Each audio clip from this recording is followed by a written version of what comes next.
इसके पहले के वीडियो में मैंने ऑब्जेक्टिव ऑफ प्रीएम्बल और रिलेटेड आर्टिकल्स के बारे में बताया था, और दूसरा कॉन्स्टिट्यूशनल रेमेडीज क्या क्या अवेलेबल है अपना मूल अधिकार को या मौलिक अधिकार को बचाने के लिए, इसके बारे में मैंने डिस्कस किया था। अब आते हैं क्वेश्चन नंबर 3 पे, जो कॉन्स्टिट्यूशन लॉ से ही है। Discuss the relation between fundamental rights and directive principles. मूल अधिकार और नीति निर्देशक तत्व के बीच क्या संबंध है? तो पहला है पूरक प्रकृति, ये परस्पर विरोधी नहीं है। मूल अधिकार व्यक्तिगत स्वतंत्रता की रक्षा करते हैं, जबकि नीति निर्देशक तत्व राज्य को एक न्यायपूर्ण सामाजिक व्यवस्था बनाने के लिए मार्गदर्शन करते हैं। दूसरा, न्याय संगतता। मूल अधिकार न्यायालयों द्वारा लागू किए जा सकते हैं। अनुच्छेद 32। निर्देशक तत्व लागू नहीं किए जा सकते, लेकिन वे राज्य से उन्हें लागू करने की अपेक्षा की जाती है।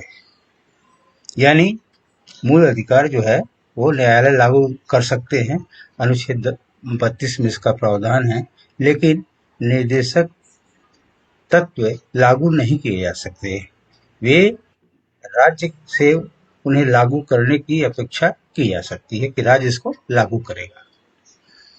तीसरा है विवाद समाधान।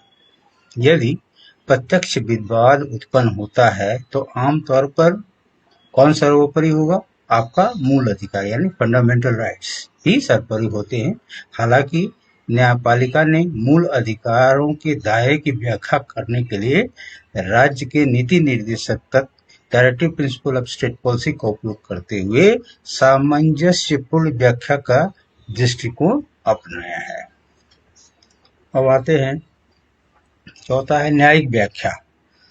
सर्वोच्च न्यायालय ने DPSP directive principle of state policy को मूल अधिकारों में तेजी से एकीकृत किया है, जिससे मुफ्त शिक्षा अनुच्छेद 45-21A और उचित मजदूरी जैसे सिद्धांतों को मौलिक अधिकारों का दर्जा दिया है। विधायी शक्ति। संसद डीपीएसपी को लागू करने के लिए संघीय नियमों में संशोधन भी कर सकती है, बशर्ते कि इससे संविधान की मूल संरचना में कोई परिवर्तन न हो। तो ये था दोस्तों थर्ड क्वेश्चन। फोर्थ क्वेश्चन है, Bharat, what do you mean by freedom of religion? How supreme court of India has interpreted this freedom? Bharat का सर्वोच्च न्यायालय धर्म की स्वतंत्रता को कैसे देखता है? How supreme court of India है, इसने इसको कैसे बताया है? फ्रीडम में क्या होना चाहिए बताया है, कैसे बताया है? तो शुरू इसका आंसर होगा, भारत का सर्वोच्च न्यायालय धर्म की स्वतंत्रता, जो कि अनुच्छेद 25 से 28 में दिए गए हैं, कोई एक मूल अधिकार मानता है। ये तो अधिकार मूल है धार्मिक स्वतंत्रता का, यद्यपि यह पूर्ण अधिकार नहीं है, और यह सार्वजनिक व्यवस्था, नैतिकता, स्वास्थ्य और अन्य मूल अधिकारों के अधीन है। सार्वजनिक व्यवस्था, नैतिकता, स्वास्थ्य और अन्य मूल अधिकारों के अधीन है। न्यायालय आवश्यक धार्मिक प्रथाओं के सिद्धांत का उपयोग करते हुए, जो आवश्यक है किसी भी धार्मिक प्रथा में जो चीजें आवश्यक है उसके सिद्धांत का उपयोग करते हुए धर्म के मूल सिद्धांतों की रक्षा करता है। साथ ही धर्मनिरपेक्ष प्रशासनिक या अंधविश्वासी गतिविधियों को रोकने के लिए राज्य को विनियमन की अनुमति भी देता है कि अंधविश्वासी गतिविधियां नहीं होना चाहिए, जो होना चाहिए वो धर्मनिरपेक्ष होना चाहिए और प्रशासनिक होना चाहिए। न्यायालय यह निर्धारित करता है कि कोई प्रथा किसी धर्म के लिए मूल है या नहीं, और प्रत्येक अनुष्ठान के बजाय केवल आवश्यक पहलुओं की रक्षा करता है जो जरूरी है। धार्मिक स्वतंत्रता सार्वजनिक व्यवस्था, नैतिकता और स्वास्थ्य द्वारा प्रतिबंधित है। राज्य धर्म से संबंधित आर्थिक, वित्तीय या राजनीतिक गतिविधियों को विनियमित कर सकता है। एसआर बम्बई बनाम भारत संघ 1994 में सर्वोच्च न्यायालय का एक ऐतिहासिक निर्णय आया था, जिसमें धर्मनिरपेक्षता को भारतीय संविधान का बुनियादी तत्व घोषित किया गया था। यानी धर्मनिरपेक्षता को आपको मेंटेन करके रखना होगा। यह बुनियादी तत्व है। इसमें यह फैसला सुनाया गया कि धर्मनिरपेक्ष सिद्धांतों के विरुद्ध कार्य करने वाली राज्य सरकारों को, जैसे कि सांप्रदायिक हिंसा या धार्मिक असहिष्णुता को बढ़ावा देने वाली सरकारों को बर्खास्त किया जा सकता है। किस अनुच्छेद के तहत? 356 के तहत। तो ये सब दोस्तों चौथे प्रश्न का उत्तर जो संक्षिप्त में है। पांचवा है discuss the power of Supreme Court to award compensation, article 32 of Indian constitution.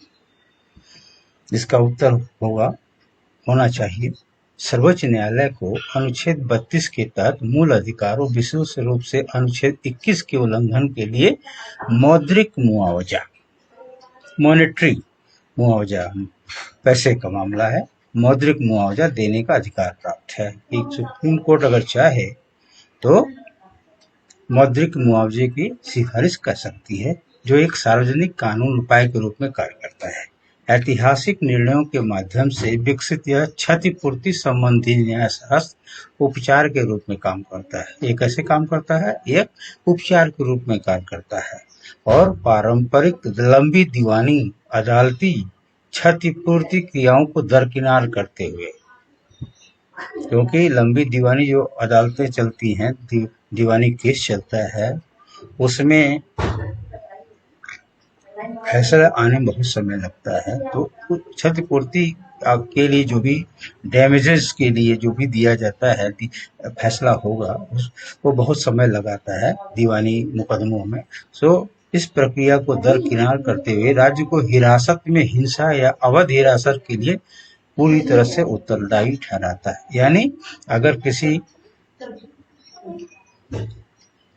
व्यक्ति के प्रति हिंसा या अवैध हिरासत होती है, हिंसा की जाती है, उसके साथ हिंसा की जाती है, अपराधी है उसके साथ हिंसा की जाती है, या जो अपराधी ने उसको अवैध हिरासत में रखा जाएगा, तो उसके लिए मौद्रिक मुआवजे का प्रावधान सर्वोच्च न्यायालय कर देती है और लंबी अदालत की जो प्रक्रिया है कि उसको क्या न्याय मिलेगा, उसको दरकिनार कर देता है।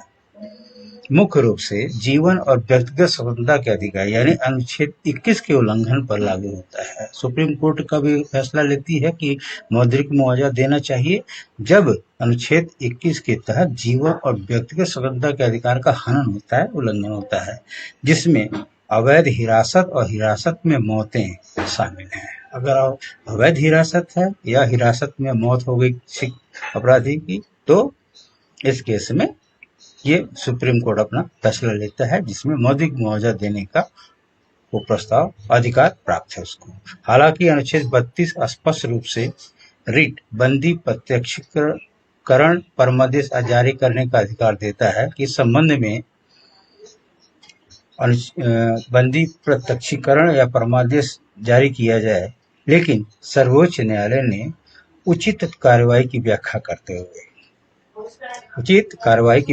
करते हुए मूल अधिकारों को प्रभावी बनाने के लिए एक सहायक शक्ति के रूप में मुआवजा प्रदान करने को भी शामिल किया है। तो दोस्तों ये थे जो 5 इम्पोर्टेंट क्वेश्चंस कॉन्स्टिट्यूशनल लॉ से मैंने कई वर्षों के क्वेश्चन पेपर्स के यूनिवर्सिटी क्वेश्चन पेपर्स को देख करके जो मुझे लगा कि ये आपके एग्जाम में अभी पूछा जा सकता है, मैंने उसको आपके सामने समक्ष रखा है और उसके संक्षिप्त में ही उत्तर दिया है। तो दोस्तों वीडियो को बड़े ध्यान से देखिए और पढ़िए और समझने की कोशिश करिए, और मुझे आशा है कि ये वीडियो आपके लिए बहुत ही लाभकारी रहेगा। Thanks for watching this video.